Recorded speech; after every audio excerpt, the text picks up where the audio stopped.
everybody. Rizal again, your evangelist. The news for today is why the three messages of angels so important. Bakit? Kasi po, nasa dulo na po tayo ng katapusan ng mundong ito. Kailangan makipagkasundo na po tayo sa ating Panginoon Diyos at ihanda ang mga sarili at pamilya. Why? Because we are at the end of this world. We need to reconcile with our Lord God and prepare yourselves and your family. Kayong lahat ay dapat makinig sa pabalitang ito. Makinig po kayo.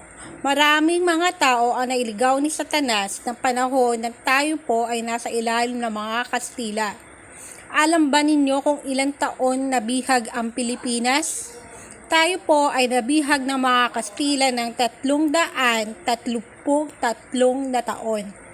Ang mga Israelita po nabihag sa Ehipto ay 430 na taon. Kaya Pilipino at Israelita, parehong matitigas ang mga ulo. Mahirap dalhin sa katotohanan. Kasi po, yung pagkabihag ay doon po tayo sa pilitang naturuan kung ano ang gagawin, papaano po tayo sasamba sa ating mga Diyos-Diyosa na wala naman sa banal na kasulatan. At yung po ang masyadong ikinagagalit ng ating Panginoong Diyos. All of you should listen to this news. Listen, many people were led astray by Satan when we were under the Spaniards. Do you know how many years the Philippines was captured? We were captives of the Spaniards for 333 years. The Israelites were captive in Egypt for 430 years. That's why Filipinos and Israelites both stubborn. It's hard to bring to the truth because that captivity is where we were forced to be taught what to do, how to worship our gods and goddesses, which is not in the Holy Scriptures, and that's what makes our Lord God so angry. Let's pay attention to this matter. Ang pabalita ng tatlong anghel ay matibay na pinagbibili ng ating Ama sa langit. Ibalik po natin ang dating pagsamba natin sa Kanya. Sumamba-samba po tayo sa espiritu at katotohanan. Nakapokus po ang ating mga puso at utak sa langit. The news of the three angels is firmly told by our Father in heaven to return to our old worship to Him. We worship the Spirit and the truth. Our hearts and minds are focused on heaven. Note, the message of the three angels will be clear to all of you. Ipapaliwanag ko sa inyo bawat pabalita ng tatlong anghel. I will explain to you each message of the three angels. Revelation 14:6-7. At nakita ko ang ibang anghel na lumilipad sa gitna ng langit na may mabuting balita na walang hanggan upang ibalita sa mga nananahan sa lupa at sa bawat bansa at angkan at wika at bayan. At sinasabi niya ng malakas na tinig, matakot kayo sa Diyos at magbigay kaluwalhatian sa Kanya, sapagkat dumating ang panahon ng Kanyang paghatol at magsisamba kayo sa gumawa ng langit at ng lupa at ng dagat at ng mga bukal ng tubig. And I saw another angel fly in the midst of heaven, having the everlasting gospel to preach unto them that dwell on the earth, and to every nation, and kindred, and tongue, and people, saying with a loud voice, Fear God, and give glory to His name. For the hour of His judgment is come, and worship Him that made heaven and earth, and the sea, and the fountains of waters. Explanation of the first angel's message. Revelation 14:6-7. Sinasabi ng unang anghel sa Revelation 14:6, magsisamba kayo sa at gumawa ng langit at ng lupa, at ng dagat at ng mga bukal ng tubig. Note, ang ibig sabihin po nito sa ating Diyos sa langit lang, hindi sa mga larawan at sa mga santo at santa at sa mga gawa ng mga kamay ng tao. Period.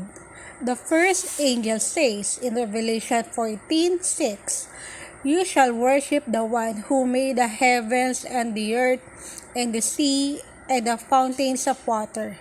Note, this means that our God is only in heaven, not in images and in saints and in the works of human hands. Period. Revelation 14:8. At ang iba, ang pangalawang anghel ay sumunod na nagsasabi, Naguho ang dakilang Babilonia na siyang nagpainom sa lahat ng bansa ng alak ng kagalitan ng kanyang pakikiapid. And there followed another angel saying, Babylon is fallen, that great city, because she made all nations drink of the wine of the wrath of her fornication. Explanation of the second angel's message. Revelation 14:8. Ang ibig pong sabihin ng Babylonia ay pinakapinuno ng mga taong nananampalataya, pero naguho na wala sa katotohanan at siyang nagturo ng mga maling aral. Kaya lumabas yung iba, nahawa ng mga hindi katotohanan, at ito yung pakikiilapit na hawang ng maling aral.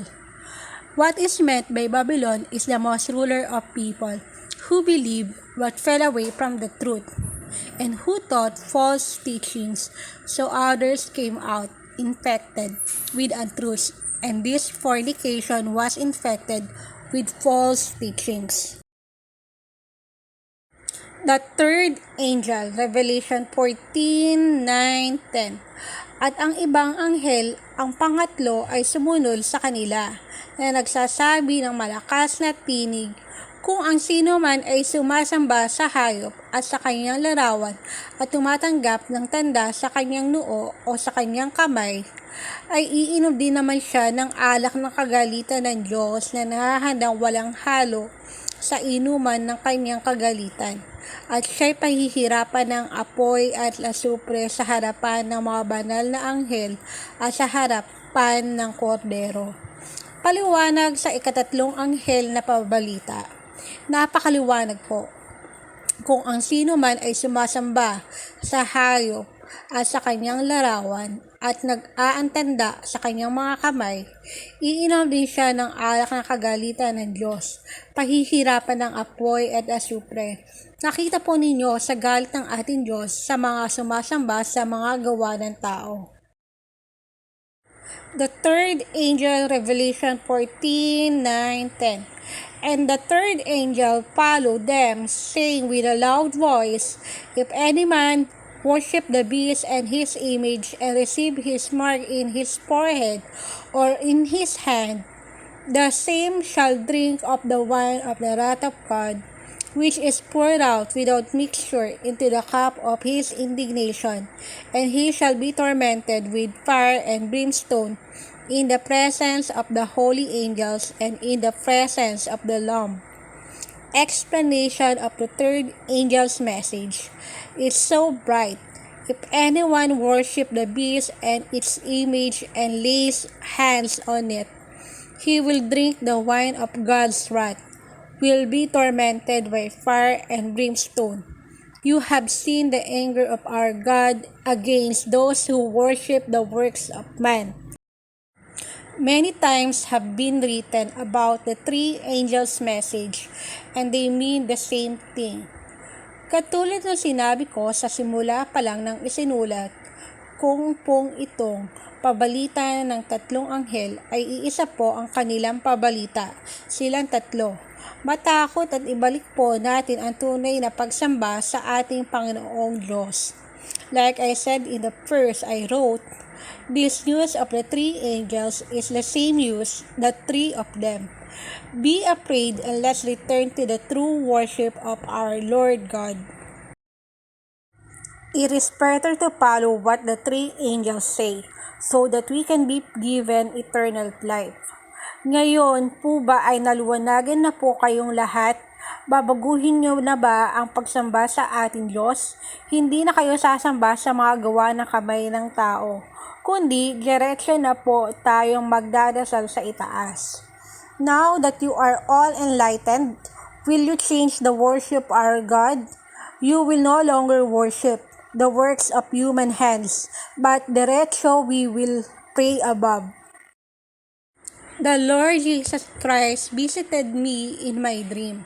Sa araw na ito, July 22, 2023, ika-6 ng umaga, may napanaginip po ako at ito yon. Nabuksan ng langit, nagulat po ako. Sisigaw na sana po ako na dumating na ang Panginoong Hesukristo. Hindi po natuloy dahil bumaba sa harapan ko yung langit at nasa gitna ang Panginoong Hesukristo. Nakasuot ng damit hari at nasa gitna siya ng mga nakaputing damit. Ang isa sa kanila lumapit po sa akin at hinawakan ako sa kamay ko at braso. Tapos bumalik sila sa langit at doon ako nagising. Ika-6 ng umaga, Sabado, July 22, 2023. At doon nawala yung tampo ko. Kasi dinalo ako ng Panginoong Hesukristo kasama niya mga tagalangit. Salamat po, Papa Jesus. On this day, July 22, 2023, 6 o'clock in the morning, I had a dream that it was this. The heavens opened. I was surprised. I was about to shout, "The Lord Jesus Christ has come." But it didn't happen because the heavens came down in front of me and the Lord Jesus Christ was in the middle, wearing the clothes of a king, and he was in the middle of the white clothes. One of them came to me and held me by my hand and arm.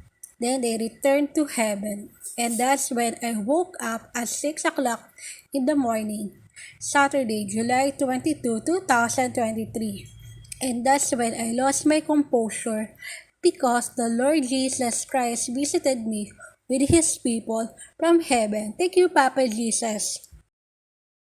Thanks to all of you. Please watch, subscribe, like, and share to Rosal Rabi, Honor of Ami.